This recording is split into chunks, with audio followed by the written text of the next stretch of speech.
Hello everyone, and welcome to another episode of Sack Time. So today's episode is going to be a little bit different, somewhat of a departure from the norm, as I'm going to be playing not a Wii U Virtual Console game, or even just a Wii U game. I will be playing Grand Theft Auto 5 for a little bit, just to show you what this is all about. You've probably seen a bunch of stuff online, and you know, this game's sort of everywhere recently, which that's just the way of things. When big popular games come out, people buy them. I ended up buying it, and I gotta admit, I'm having a pretty good time with this.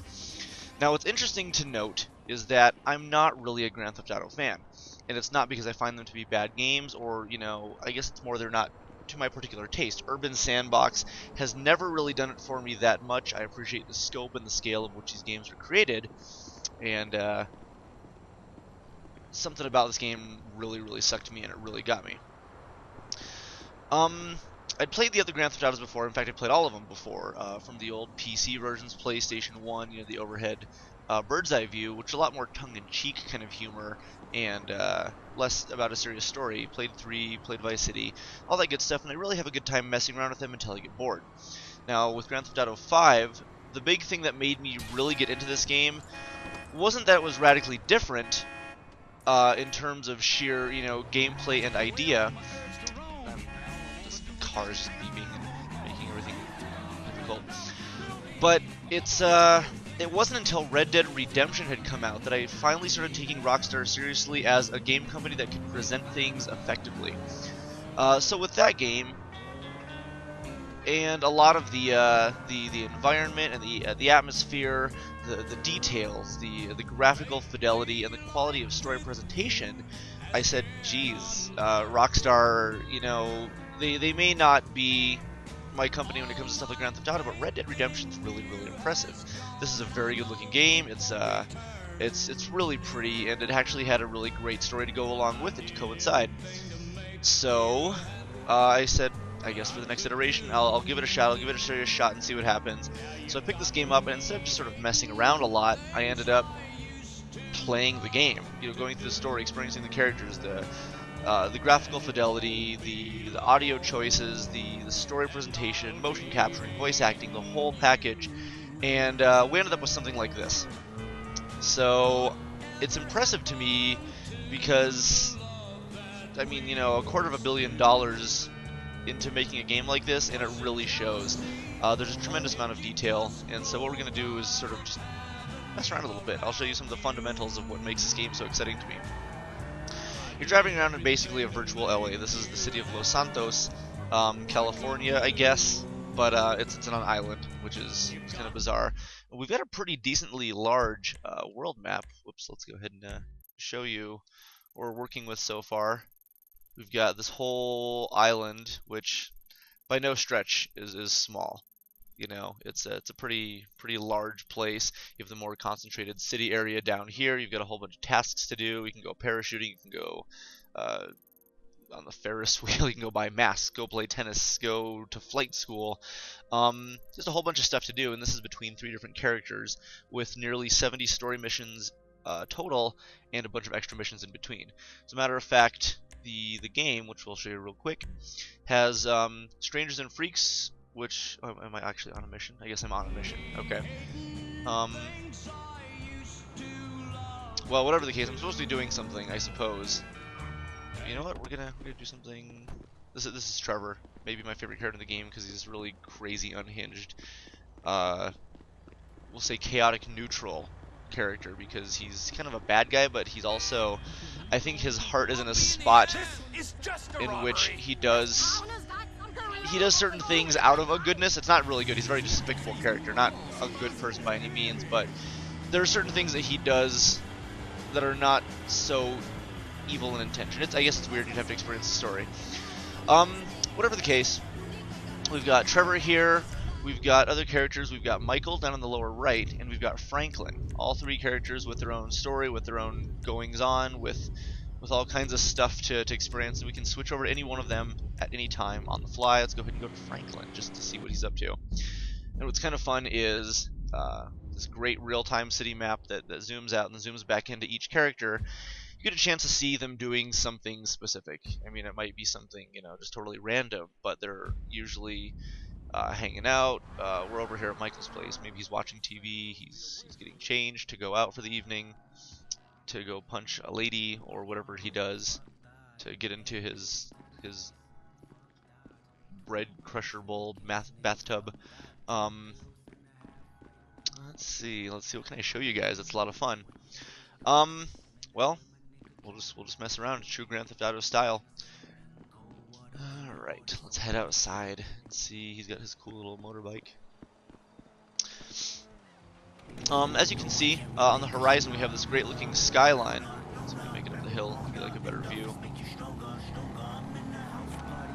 Really ridiculous physics. I don't know if that'll let us do it. Oh, no. Okay. Well, you can see, there you go, look at that. It's kind of a nice view, this whole thing. This big, beautiful, very well put together city. You've got, you know, trash cans lying around. Oh boy. I'm gonna die. Scratching my bike. You've got vehicles driving around that can get scratches and indentations. Makes me think of how I was always upset with the Gran Turismo games for not showing car damage. And while this doesn't necessarily reflect everything in real time, it does a pretty good job of crunching up, you know, front ends and tires and wheel wells getting bent. You get appropriate scratches. Let's smash his head and go grab this car real quick, and we'll scuff up the side on the wall, just so you can see that.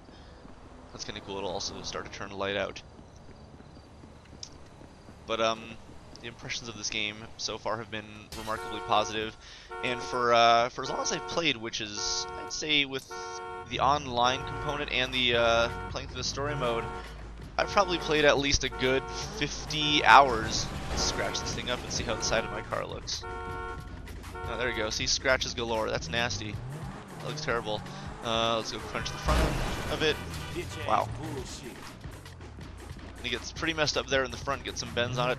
I think a real car would obviously have way more damage, but you can go through and start crunching even further and see that it's actually pretty well indented. You can also just get out of your car and kick it really, really badly. Another fun detail.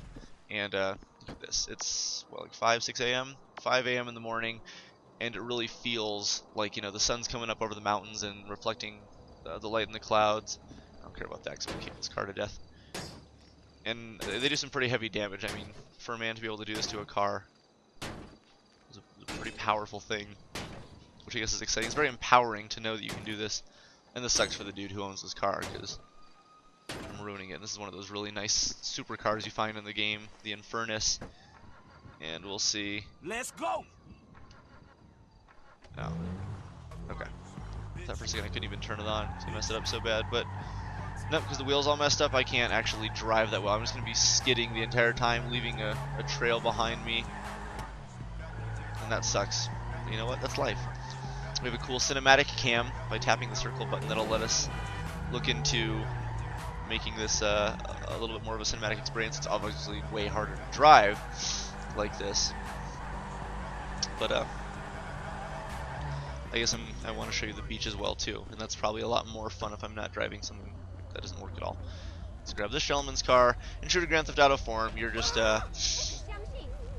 you know, grabbing people's cars and driving away. This guy's probably pissed off at me, wants his car back. Yeah, he's chasing after me, but too bad for him. And in the map at the very bottom on the lower left, you can see that he was a red dot, meaning that he's an active enemy until you just drive clear out of sight. So. Characters also have cool special abilities. Like Michael has this, or Franklin. Wow, I actually could have used it right there. So sorry, taxi cab. Where when you're driving, you can activate a slow motion. It gives him extremely good maneuverability, while everything else is in slow motion around him, which is kind of cool. Trevor has something where it basically turns him invincible because he's just this raging maniac. Let's see, save ourselves from terrible fate. And Michael has the ability to put the game into slow motion, much like John Marston in Red Dead Redemption, where you can just blast people all over the place and not have to worry about them attacking you because it's all in slow-mo. You regain special ability by doing I guess, driving things. If I'm driving on the wrong side of the road, if I'm weaving between traffic, my meter starts to build. If you get headshots with Michael, his meter starts to build. I actually don't know what triggers Trevor. He just sort of goes. So I'm gonna make our way. You know, there might be a helicopter over here. No? Sometimes there is. Well, whatever the case, we can actually make our way to the water just so you can see that. Okay. And what's cool too is Rockstar's actually rendered a pretty thorough looking like underwater area, and depending where you are, it's extra impressive. I've always marveled at the water in this game because it reflects everything here in real time. Oh, there's a helicopter. Go figure. So we'll get into a boat and we'll go exploring a little bit. You can see what's going on. And boats are fun because I believe you just drive them like cars. Just reverse slowly out of the port. Let's see. And I'm not sure if there's an issue with the music, so I don't know if I was paying attention during the other vehicle. And I have to censor all the music, but you see these great real-time reflections and fairly, you know, calm, slightly breezy water atmosphere going on over here. When you actually make your way out into the ocean, waves get choppier, there's sea foam that starts to build up, and I don't know, I've just been impressed, you know. A lot of real-time shadows going on, not on everything in the game. You'll probably notice there's a couple lights that I was walking by that didn't reflect it, but considering this game is running all of these effects all at once, without too much of an issue, you know, pretty consistent frame rate. There are certain things I'm going to let slide because I'm impressed like crazy with everything else going on. But let's get out here to the ocean, and then I'm going to show you guys one of my favorite little things in the game. It's just a stupid little cheat you can activate, and it doesn't help you at all, so like it's not something that you use to advance in the story, but it's sort of fun just to mess around with. So we have a great looking game. I mean, it looks as good as the screenshots let on. You've got, you know, these god rays coming through, some bloom lighting, just a ton of effects, reflections in the water with still a layer of transparency to make it feel, you know, like it's murky here. In other areas, it actually takes on like a different sort of greenish tint if it's just like sick lake water. Got a plane landing, little airport over there. Oh, I think we can go run a triathlon. There we go. Here we get into some actual waves. And when you're on like the jet skis and like the runners and stuff, it looks extra great. But I mean, I don't know if I've ever seen water like this in a game. I am tremendously impressed. It's also a little bit foggier out right now than it normally is, and some days it's more clear, some days it's cloudy, some days it's, you know, very sunny, some days it's sunny while raining and cloudy while raining, and like a whole bunch of great effects. And they really did a good job of making each day feel distinct, feel different. Additionally, if I hold down right here, you can see that I have a whole bunch of stats off to the right. Special, which is a special meter, shooting, strength, stealth, flying, driving, lung capacity. Stamina is maxed out. And the more you do something, like an Elder Scrolls game, or I guess Grand Theft Auto San Andreas, the better you get. So if I actually spent all my time with my characters sort of running from one end of the city to the other to build up their stamina, and I could probably, you know, go for 30 straight minutes without my characters getting tired. If your characters get too tired, they slow down and they start taking damage. So, kind of cool. Pretty good looking game. A lot of fun. Let's go ahead and we're going to pop out of the boat. I'm going to show you some underwater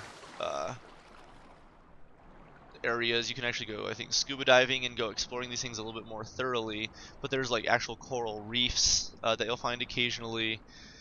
However, we're activating a cheat, which is L1, L2, R1, R2, left, right. L1, L2, R1, R2, left, right. I have to do it way faster. Oh, I have to press the D-pad directions twice.